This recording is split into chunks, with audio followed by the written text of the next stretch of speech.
Hey everybody, this is Andy Brown. I'm the head instructor at the Climer School of Real Estate in Orlando, Florida. And once again, I've got an old friend of mine, Torey Eisenman.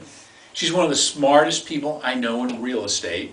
She's also the owner-broker of Benchmark Realty, which is in Altamonte Springs. So, Torey, really appreciate you coming. I know you're busy. But part of the reason why I asked you here is because, I teach the agents, which is really, buyers and sellers. And I hear that the market's changing for buyers. What can you tell me, and anyone who might be watching, what's going on in the market with buyers these days? Well, I think there's a lot of things that are happening in the real estate industry in general. Mm-hmm. And buyers need to understand transactions and what's happening on the seller side. All right. So there's a lot of sellers out there that are investors that have purchased properties. And what we've found really lately is that a lot of people are using as-is contracts. So there's two types of contracts that you can use. Yeah, is that a bad thing? It's not a bad thing. Okay, There's some great opportunities with as-is contracts, and there's some great opportunities with the regular FAR contract. Well, actually, I don't even, what's the opposite of an as-is contract? If it's not as-is, then what kind of a contract? Well, you've got the traditional FAR contract. Oh, I got you. Okay, I got you. So what happens is with an as-is contract, you're buying a home the way that it is. Mm-hmm. You have no recourse. And what we've found in researching as of recently is we're finding a lot of homes that have outstanding permits. Mm-hmm.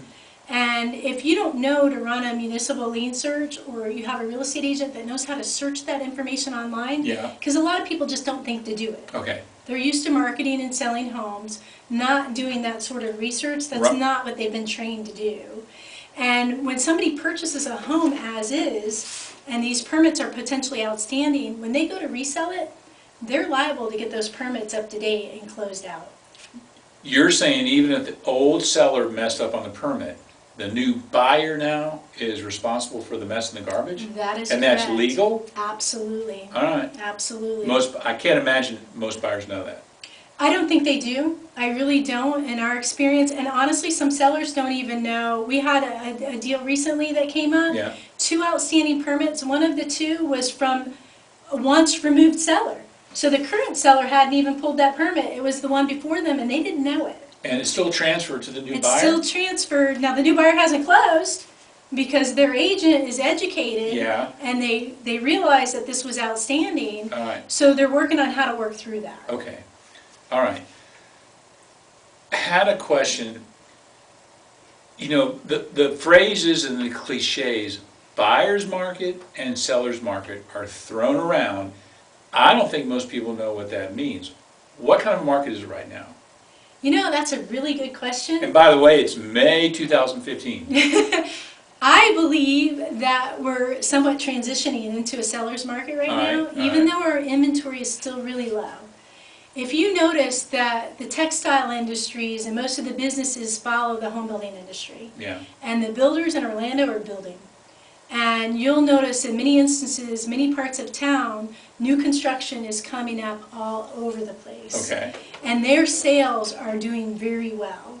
So although we perceived ourselves to be in a very strong seller's market, right now I believe that we're kind of combined and transitioning. All right. So if you're a traditional seller and you're aggressive in your pricing, you're going to sell and you're going to do well. If you're the buyer from 3 years ago that wants to buy at 60% or 70% of market value, those are very challenging deals to find right now. Yeah, I didn't think those were really the norm anymore. They can be found, but they are not easy to find. Not like before. It's kind of leveled out, hasn't it? Right. So buyers seem to think, I'm going to get a short sale or an REO, a bank-owned property, and I'm going to get this this phenomenal deal.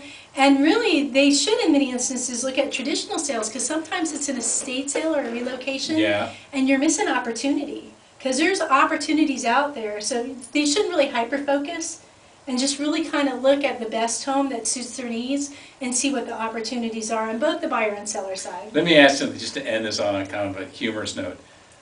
When I was more working in the business, my favorite buyer was the one who had the business model of whatever they're asking, offer them half. 200,000, I'll offer them 100,000. Are there a lot of guys like that out there right now? I don't see a lot. I mean, they're still trying 60%, 70%. But it's really unlikely unless it's a home that has a lot of issues. All right. Torey, Can't tell you how much I appreciate you coming here and spending some time. I know you're probably the busiest woman in real estate, but thank you so much.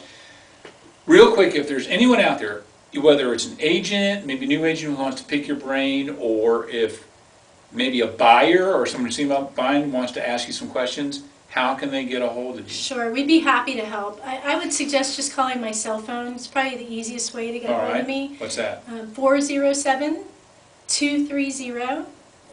407-230-6836. Beautiful. Torey, as usual, thanks so much. I appreciate it. Do you think you might come back again? Oh, absolutely. All right, Thank you, beautiful. Andy. Thanks, Torey. Appreciate You got it. Mhm.